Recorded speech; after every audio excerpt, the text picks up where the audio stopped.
Okay, good afternoon. I'd like to take this opportunity to introduce to all of you Gary Stevens. He's a former Brighton, Spurs and England international. I first met Gary back in 2002. Immediately what shone through from him, and he hasn't put a gun in my head to say this, was his humbleness and his unique sense of humor. I remember asking him, obviously, when he said he was a former player, and me growing up and remembering the Gary Stevens, I remember asking him, well, okay, which one are you, the former Everton or Spurs player? And his reply was, I was the better looking one.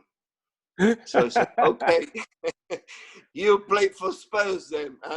And we hit it off immediately. We kept in touch. There were stuff which I haven't spoken to you in detail, Gary, but for me, the '83 Cup final between United and Man United, United and Brighton, which you played and scored, really that game, because in Gibraltar in those days, we only had access to one live game a year, which was a Cup final, and it was stealing the actual signal from Morocco. We used to go to the far end of Gibraltar, Europa Point, and the cars all lined up with the TVs plugged onto the battery. That was a fairy tale Cup final, that was. Like football. And that was, for me, at the time, one of my favorite Cup finals, because it was a team that was relegated potentially not, they'd been relegated already. And I remember speaking to my dad after the game and saying, there's a couple of players in that Brighton team which can play at a higher level for bigger teams. And I picked out the late Michael Robinson and yourself. And I remember driving back from Europa Point, telling my dad, that's what I want to do for a living. And I was merely 14, 15. And he looked at me with a face of, he's bloody nuts. The way the footballer and as a person evolves can be very different to what a fan expects. Some of them, especially nowadays, with all the money, they are totally different animal to the profile of players from your era. I don't know whether you agree or not on the way I see it in that way. Well, to answer the last bit, first of all, yes, the player is a very different beast, a different animal these days. If we just look back to that '83 Cup final, I was a 21-year-old who had just completed 4 seasons in the top flight playing for Brighton. So I made my debut for Brighton as a 17-year-old. How many 17-year-olds these days make their debut in the top flight in the Premier League? Well, let's be honest, it's virtually none, isn't it? None, yeah. So the game has really changed as far as that is concerned. You say about that was the only live game you could get in Gibraltar back in the day, the FA Cup final. Well, basically, it was the only pretty much live game that was shown in England as well. So, the FA Cup final was huge. And, as a kid, the dream was to play for a top club and play in a cup final and score in a cup final and represent my country. And with a lot of hard work and a lot of good fortune as well, I achieved that. And, that was one of the greatest days of my footballing life, playing for Brighton in the '83 Cup final against Manchester United and scoring that late equaliser to make it 2-2 and take it to extra time, and then eventually a replay where it didn't go our way. But off the back of that, I moved on to Tottenham. When I signed my first contract at Brighton Football Club, I was a 17-year-old, and of course, very happy to sign a pro contract. I was on £20 a week as an apprentice there, cleaning the boots, scrubbing the footballs, doing the baths, etc. And my first pro contract, I've made my debut in the top flight. I've established myself. I played 8 or 10 games. I was on £100 a week basic salary at Brighton Football Club. Okay, it was more than the average man in the street was earning, but if you take somebody today who just plays in a cup final as a very promising player who gets a big move to one of the big 6, goodness knows, well, you'd know better than me, Kenneth, what sort of He'll money get- he might be he'll able get- to he'll get command. Are you still cleaning boots? Minimum, he'll get 10 grand appearance fee. Are you still cleaning boots, Gary? Well, what Brighton Football Club did very well with me to keep my feet on the ground, although, you know, as an apprentice at 17, I was in the first team. At 18, I signed professional contract. But to keep my feet on the ground, Alan Mullery, who was then the manager, and ultimately when we got to the cup final, it was Jimmy Melia. But the club still got me to do some of the chores as well. You know, they controlled me a little bit. I had to help the groundsman divot the pitch. Occasionally, I swept the terracing, and I'm in the first team. My first car was a Ford Escort 1.3L, a second-hand 1300cc car, because they didn't want me to drive too fast. So, you know, I was well managed in many ways. Some people would say that by today's standard, I was kept in poverty. But it worked for me, and the game wasn't about money for me. It really wasn't, and it never has been. And I think that's why maybe I'm reasonably grounded. I mean, I'm not here to break anyone's dreams, but I agree entirely with what you say, that luck plays a big part. I've seen all sides of the coin where luck has helped someone get through, luck has recovered someone, bad luck has allowed somebody to fall along the way. No, so I agree entirely in that. But these small things help the player be focused and say, okay, if I want to. And unfortunately, teams get rid of a lot of players along the way. But by the time they reach under 16, they've got rid perhaps of a Man City, you know better than me, a Spurs, a Liverpool, a United, big teams. They will have got rid of about 50 kids, dumped them along the way. Unfortunately, it's a fact of life, and we can't do anything about it. And these small things in the way they've constructed the training ground shows to me that City is not just about money. They've got really, really good people working. Liverpool, now they used to have 2 training grounds. Now they're centering everything under one. The Spurs training ground is another work of art. One great thing which I've seen Spurs do is that every single age group, they have the same quality as the first team. Right. I mean, it's small details, but I think that they're very important, because the development of a player is not just what the player does. You've explained it beautifully there. The way they managed you as a kid, kept your feet on the ground. Do you still keep in touch with the club, Gary? You know, I just heard Neil ask me there, do I still keep in contact with the club? And the answer is yes, I do. You know, the owner of Brighton Football Club now, Tony Bloom, when I was playing at Brighton Football Club, his grandfather was vice chairman, Harry Bloom, who owned a hotel in Hove and a garage car lot in Hove.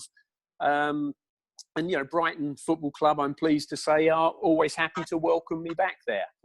When I got to the cup final with Brighton in 1983, we used to change at the old Goldstone ground. We used to clip-clop up the old Shoreham Road, cross at the traffic lights and go into Hove Park. And we used to train in a public park. That public park is still there. The old Goldstone ground, of course, isn't.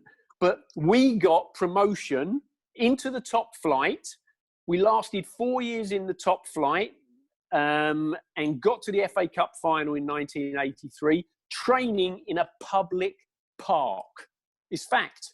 So, yes, clubs have had to have moved on. They must move on, and they have moved on. But, you know, I think clubs do have to be a little bit careful at times with young kids in particular being exposed to so much good quality. You know, I learnt on a cow field. I had to practice on a cow field. I was part of the England team in '84 that went to South America. England played Brazil in the Maracanã Stadium when John Barnes scored the wonder goal. That pitch then was like a cow field as well. The grass was shocking. It really was. You know, today you play on carpets, and good luck to the boys. But what I will just close on is saying that if I could have played on the pitches and trained in the facilities that they have today, well, goodness knows what I might have achieved. I truly believe that, you know, I could have and would have adapted, and I would have been a far better player. Not that I was too bad anyway, than I was. That is for sure. 100%. Phenomenal. It was quite funny, actually. I had a guy from Switzerland come out, and he wanted to interview a couple of the local players here. And Roy Cipollina, the captain of Gibraltar, actually said to him, when he said, "Where did you train?" He said, "I used to train in the local," and he says, "between two lampposts on a concrete patio." And the guy was absolutely gobsmacked, and I actually had to take the guy to see the patio because he didn't believe me. Yeah. I'm just about to invite Dion Misfud. He's one of our resident gooners, so I think he's got a couple of questions to ask you, Gary. Okay. Oh, there he is. Okay, I'll edit it and cut it. Yeah, okay. Gary, Dion, Gary. Hello, Gary. Dion, lovely to see you. I hope you're well. Yeah, we're okay. Stuck in London in the house, but all right, yeah. Yourself? Yeah, I'm wonderful, thank you. I'm spending a lot of time these days in Southeast Asia, in Thailand, which is where I am at the moment. And of course, there's restrictions here, but I'm dealing with it. I'm happy and I'm healthy. Good one. That's the important bit. Anyway, shall I go ahead with a question, yeah? Yeah. Yes, please. Great. I just wanted to know how you felt the North London derby has changed from your days to what we see nowadays. Wow, how's it changed? Well, they play in front of bigger crowds. They play in better stadiums, that's for sure. The style of football is very different, isn't it? Because the game has moved on. You know, when I played in North London derbies, if I knocked the ball back to Ray Clements, he could pick it up. If you knock it back to your keeper these days, they have to play with their feet, don't they? So there have been some changes, of course.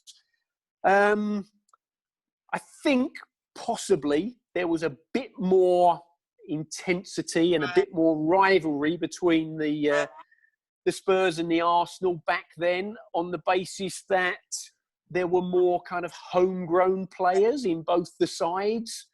Whereas, you know, today, although yes, there are players who come through the academies, there are an awful lot of, you know, imports who maybe don't fully appreciate the rivalry between the likes of Spurs and Arsenal.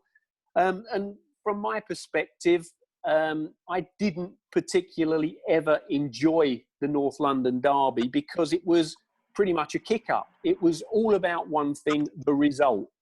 And there was too many people trying to sort opponents out, to be honest with you. Some, you know, ridiculous challenges at times. But it was all about the result. And as players, we had to get a result because our fans, you know, later, either on the Monday morning or later that week, had to go into work and face their mates who quite possibly supported the other team. So it was really all about the result. Right. And my next question would be, what was your best moment in a London derby and your worst? Wow. Well, as I've already said, it's all about the result. So the best moment had to be a game that we won. I can remember it was 86, March of 86, at White Hart Lane. Spurs played Arsenal. It was a morning kickoff or an 11:30 kickoff, something like that, maybe 12 midday. And we won it 1-0, and I scored the winning goal. So to score a winning goal in a North London derby was quite special. Yeah, it was the 29th of March because it was the day before my birthday. So that was my best. Probably the worst was the following season, 87, but not in the league, in the League Cup. Semi-final, two-legged back then. We played the first leg at the then Highbury Stadium. We won 1-0. Clive Allen scored for us. The second leg, which was almost a month later in actual fact, and somehow we managed to lose 2-1. Clive Allen again scored for us, but overall aggregate score 2-2, and we were out on away goals. So to lose in a semi-final to Arsenal was a really bitter pill, to be honest with you. Amazingly, that's probably one of my first memories as an Arsenal supporter. that semi-final win and then the final win against the then Liverpool, Charlie Nicholas with the 2 goals. So thanks for getting my questions, and I look forward to seeing the whole interview. Pleasure. Lovely to talk to you, and good luck. All the very best to you. You too. Thanks a lot.